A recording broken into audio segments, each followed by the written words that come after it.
in the San Francisco Bay Area. Also, today we're going to do the spool block, and I'll talk a little bit about that. And I love that you guys continue to share on the forum. That means a lot to me. After I was done on Friday, I saw some of your comments, and I am pretty happy with where this is going right now. In fact, I'm very, very happy. I was sewing yesterday on Sundays. Hey, Margot, on Sundays I sew with two ladies, Wendy Grand, she's been on the show, and Meryl. Meryl I met in a class, and the three of us have become very close. But anyways, we just sew like for 3 hours. And so I started sewing this together. And of course, because I'm not paying attention, some of my stars got turned around and stuff, even after it had been sewn into the body of it. And I said really naughty words. I mean, that was the language of quilting, to the point that Wendy's husband was in the room and had to walk out. And then Meryl was doing some sashiko and got it off grid. And I said, well, I just taught you the words to say. So anyways, when you sew it together, if you have these stars in it and stuff, pay attention, okay? Just pay attention. It's really easy to screw it up. And the other thing is I've decided that, let's go over here, where it is the reds and pinks and stuff, I'm going to go with the blue as the border, and then where it's the blues and stuff, I'm going to go with the reds and pinks as a border. And I think that gives it just a really nice line right down there, a really nice line. So that's what I'm going to do today. My challenge right now is that it's so freaking hot here in Livermore, well, the Bay Area. Today it'll probably be 108. And this room, I mean, while there's air conditioning in this room, there really isn't, because the air was put in for a house that was 2,000 square feet. And then when we added this on, that put on another 500 square feet. And it's rough in here. Plus then the skylights. Sue Rapp told me that she actually put in blinds on her skylights. And actually, John thinks the kitchen is worse because there's a big one there. But anyways, I do appreciate when you write and you comment and all that. So let's see. Let's go over and see what I have here. Oh, after the chicken thing, okay, the chicken incident. Guess what we got in the mail? So we're putting those up like crazy today. I cannot believe with the chicken incident that my smoke detectors were defunct. So I'm going to say, people, please make sure your smoke detectors are working. The other thing we got is we got new fire extinguishers. They have some now that you don't have to pull out the pin. You just like spray it like an aerosol. So that's right by my stove. So this weekend, Mother Nature put on a show in the San Francisco Bay Area, even north and even south. It was in Livermore, 105, and at the same time this was happening. It went on and on and on. It started at 3 in the morning, and there are not several fires, but you can see one here because it's basically dry lightning. Even though it did just rain a little bit, it was insane. Okay, it started like at 3 or 4 in the morning, and you could see people, and it was like light, and I going, doggone it, this thing lights up, and then I mean, it was instantaneous. It was kind of scary, to tell you the truth. We don't get that here on the West Coast this severe. We just don't. And I remember when I was a little girl, a babysitter, and I'm not going to go into it in case some little kids happen to be on here, went into a story about this, and it's basically traumatized me for life. So I also, living in California, our brush is so dry. So anyways, and they said it could still happen today. Fantastic. So let's see. Here, John went to Quilters Quarantine hashtag. I haven't gone there and looked, but he was all excited about Diane and what Diane is doing. I see your stars, Diane. I see the blue star on top, and then the way the pink then works into it. They're kind of like kissing each other. Maybe they're even spooning. I just think this is really great. And I love that John was in there doing his thing looking. So here's Pines. You guys are starting to put it together. And that top one I think is called Ribbon, which is, you got chops there. You got chops, okay? And then look at how on the side, on the top right, she even split it up more. And I'm assuming you're female, forgive me for that. And then card trick is not for wimps either, you guys. I am so impressed with what you guys are doing, I can't even stand it. So you have card trick on the left and then a more complicated card trick on the right. And it's more complicated because of the different fabric choices she put in. I love how you're playing with things. So this one is Martin. This was made from a stash of Kaffe's stuff. It's smashing. It's absolutely smashing what you've done. You know, obviously you don't have to have our kit to do this, but I love that your stash was dug into, and there's just a real, I don't know, I just really like this a lot. I can't really articulate it, but wow, you've got some real stuff going on there. And even like in the upper left-hand corner where you've thrown in those stripes. Yay for that. Okay, let's see what Woodsy's doing. Okay, this is fabulous, but what really struck me, did you like fussy cut a lot of those squares? Because let's say the bottom left with the brassica, it looks like it's been fussy cut. And then some of the daisies or whatever they are with the others, I mean, look at that. It's perfect. So I love the color wash on this. Thank you guys for letting me steal your ideas. I'll give you credit. That's the great thing about being a teacher. I'm going to tell you right now is that you go from region to region to region, and certain things are in vogue in regions, and you can go, And so teachers that travel, we were like the fairy dust carriers of everything. We would go from one region to another region to another region, collecting the fairy dust from your region and then taking it to the next. And I suppose the internet's that way now too, right? So let's see what Rowan did. Ha ha, look at those stars. Now, I'm not kidding you guys. Well, I'll bet that you're going to sew them in rows and not on the diagonal. But hey, one thing you want to be careful with is make sure you turn those baskets around. Or maybe I'm looking at the quilt sideways. That's what it is, I'll bet you. But just pay attention to those baskets. And then also there's the spools, and I'm going to talk about that in a little bit. Okay? Let's see what Jenna's done. I love this. I would not have thought about this. I would not have thought to do this. And this is so striking, so beautiful. And I love that you kept some spaces for a couple more blocks. I mean, you don't have to, but I wouldn't have never thought of this in a million years. And it's unbelievable. And it takes advantage of the big prints of Kaffe's where you can really see them. Wow. Okay, and then, okay. And so I'm humbled by you guys. I'm humbled that you're choosing to spend time with me because you guys have more chops than I do in a lot of cases. So another gal wrote, I went through the first 2 pages of the forum and said, what about Handy Andy on page 42? And I looked at that and I thought, I think I'd run in the other direction.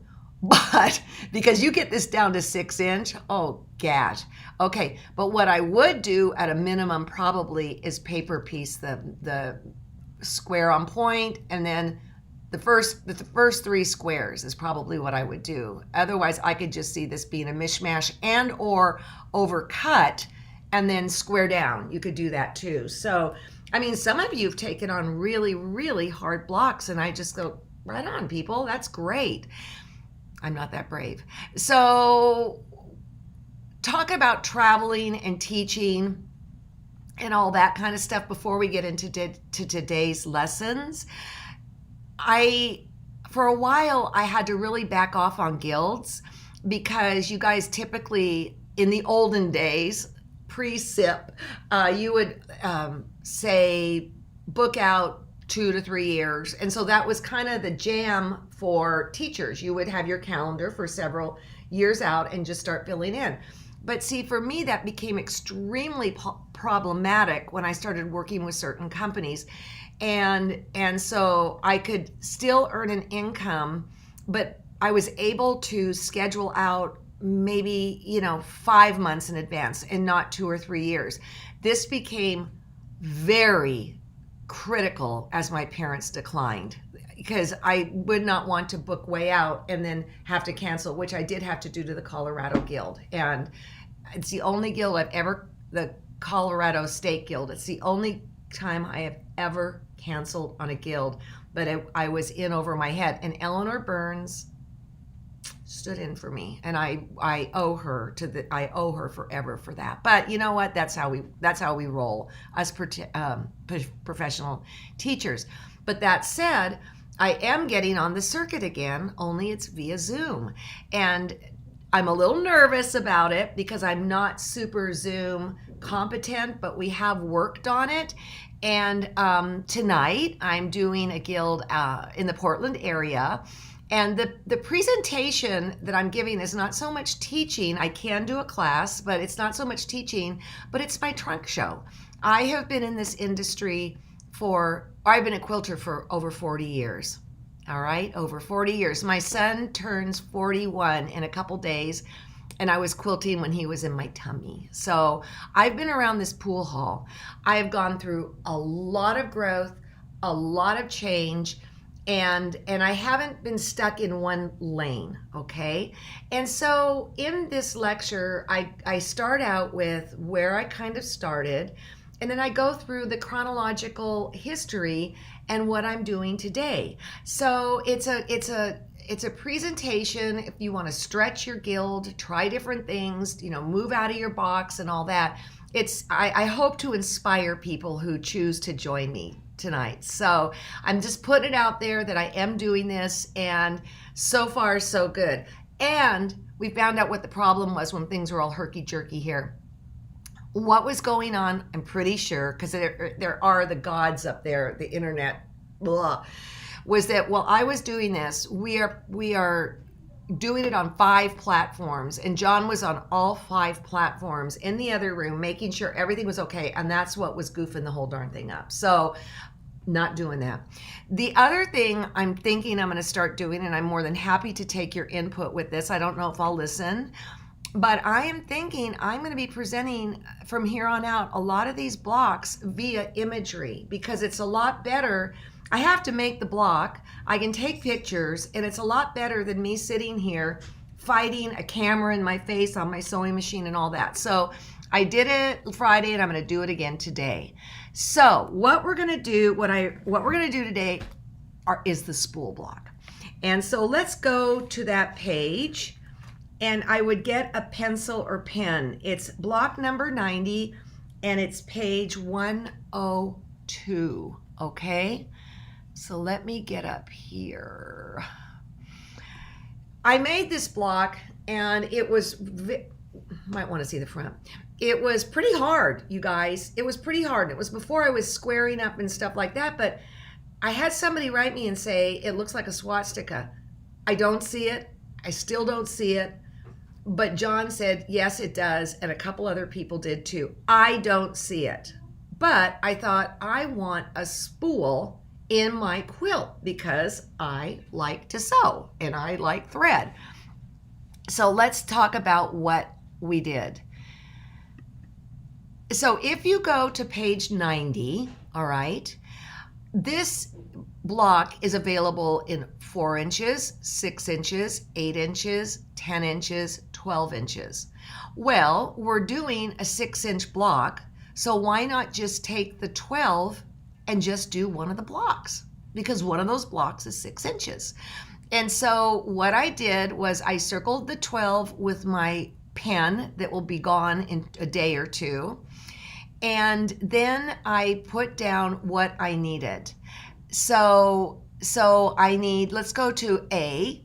I need 2 blocks at 2 3/8 and then cut it corner to corner. You could round it up to 2 1/2 if you guys want to trim it down. But then on B, go across, I do 2 blocks at 2 3/8 or 2 1/2. And then on C, I do 2 rectangles, and the same with D, 2 rectangles, 2 by 3 1/2, and then the center square at 1. There you go. You've got it, okay?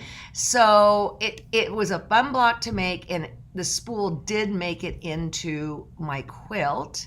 So, whoops, I didn't want to do that. So let's take a look at the spool block. There we go. It's a very handsome block. If you look at the bottom left half square triangle where it butts to the center square, it's off a little bit. I could go and take a 32nd of an inch tuck, but I decided I just really didn't care that much. So this is what we're gonna do. So let's get cutting on it, all right? Okay, why does that one? Bye, Jenna. All right. So here is what you're going to cut. Again, the 2 rectangles at 2 by 3 1/2. There's 2 in white and 2 in gold. And then the half square triangles are 2 3/8, right? And then the, and don't cut them in half. Don't cut them in half. We're going to do it the old-fashioned, not the old-fashioned way. And then the background one at, what am I doing here?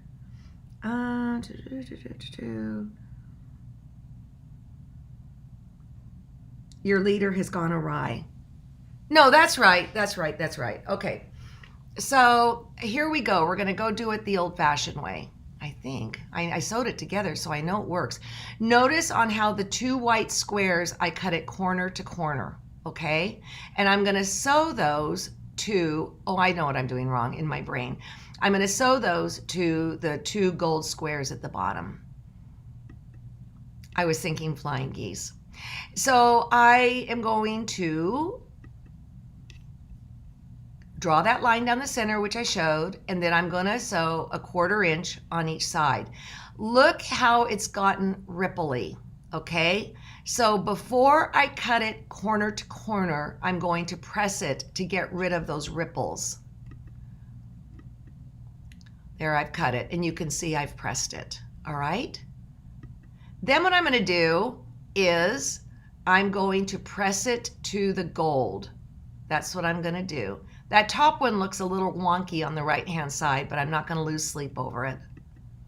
That's the thing. I talk like I'm a real mean, tough pirate, and I'm not. I try and give myself the best rules I can.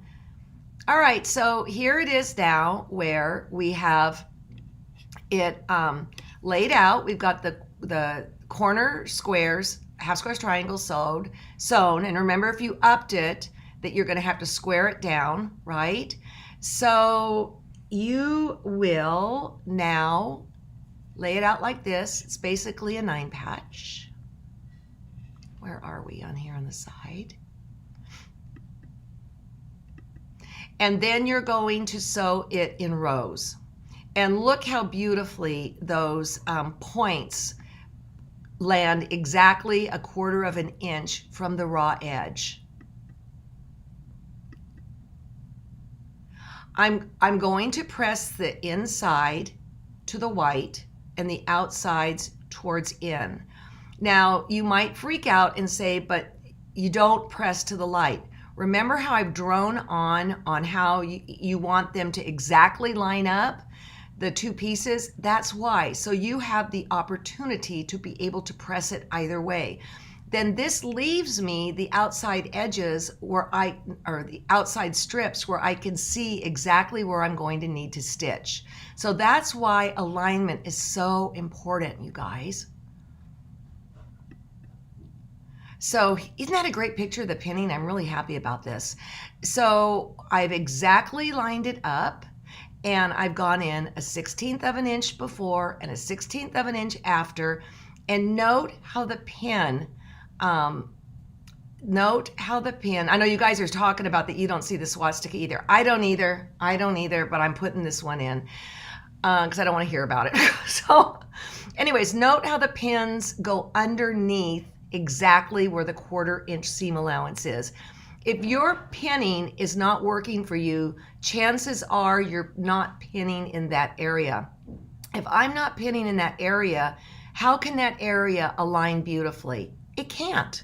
So once it's been pinned, the next thing I do is I open it up and I see if that line goes straight across. And it does in this case. So yay. If it didn't, I'd stop and I'd repin. I would not use a glue for this. I only use the glue for like when I'm doing triangles or I'm doing the ends of a row or something like that. When I'm into pinning, I am into pinning, okay? Like when I'm trying to get points together. And now you can see there how I sewed a hair to the raw edge. You can also see that my seams are not perfect. I see how it bumps down in the gold, but it'll be okay. I know it will. That sort of variance just doesn't matter, but I wouldn't want it more wacky than that. No way. Okay, so people have been asking about squaring up. This is a 6.5 inch Quilter Select ruler. I put it on there and I'm like going, I don't think there's a lot to square up because you don't want to take away anything less than 6.5. If you have something that's less than 6.5, you can just pretend that the fabric is there as you sew it to the next block. But I do believe on this one, I did square up one little thing. You can see here that that half square triangle is larger than the piece below. So let's go down where the ruler says 2 and 5. You can see where it butts out a little bit.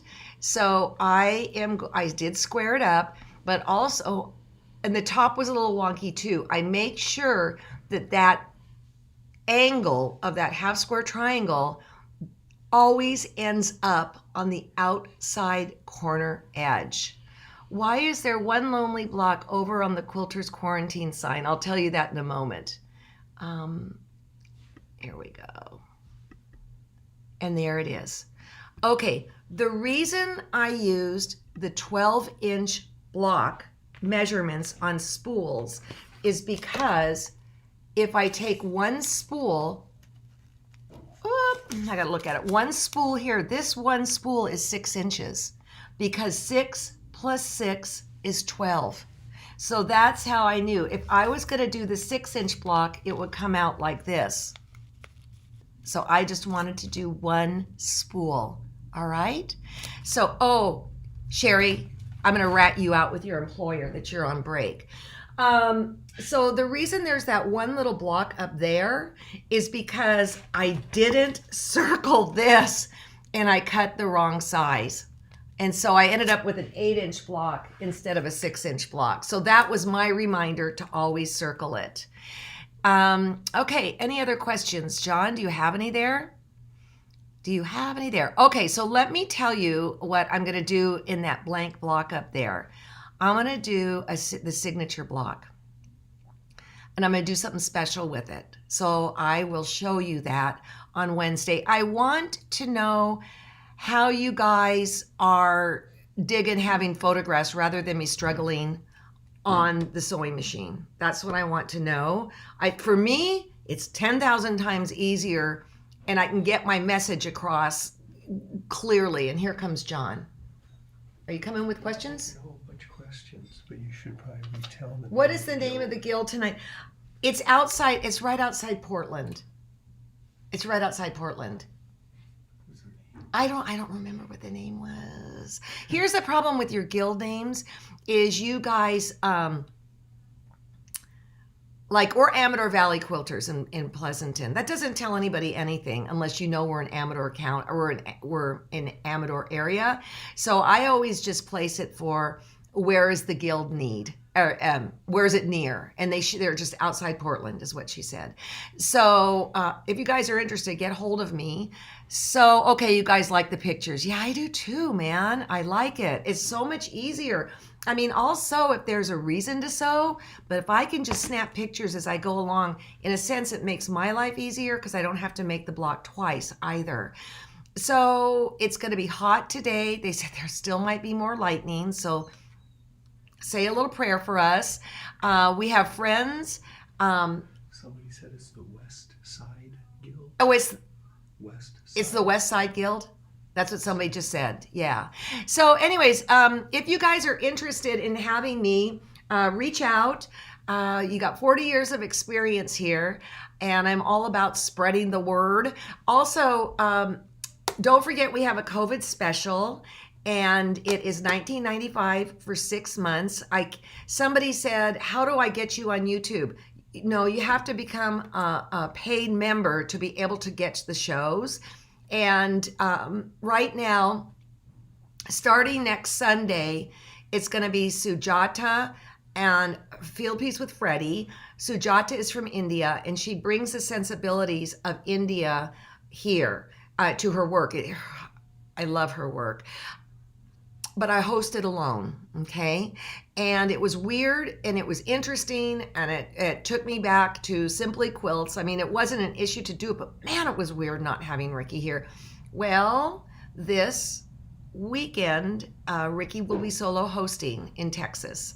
I just cannot risk getting this horrible thing while my mom is alive. I just can't risk it. So I feel kind of like a rat fink, but on the other hand, I'm doing what I should be doing. And in this whole thing, everybody has to do what they have to do, and just don't judge other people, because I don't know your thing and you don't know my thing. And I've seen a lot of judginess going on, and that's just not fair until you've walked in somebody's shoes, right? So I hope to get some sewing done here before it gets 100 and a million degrees in this room. And on Wednesday, we'll do the signature block, and I will show you exactly what I'm going to do to customize it. And we're waiting for the fabric to get in so we can start cutting and all that good stuff. So I'll see you on the forum. All right. You guys are I'm telling you, it sounds corny to say you humble me, but you humble me. And I'm very grateful that you are choosing to spend your Monday, Wednesday, Friday morning with me. So you guys have a good one. Stay cool, stay dry. Yeah, duck and cover if you're in the area. Bye-bye, you guys.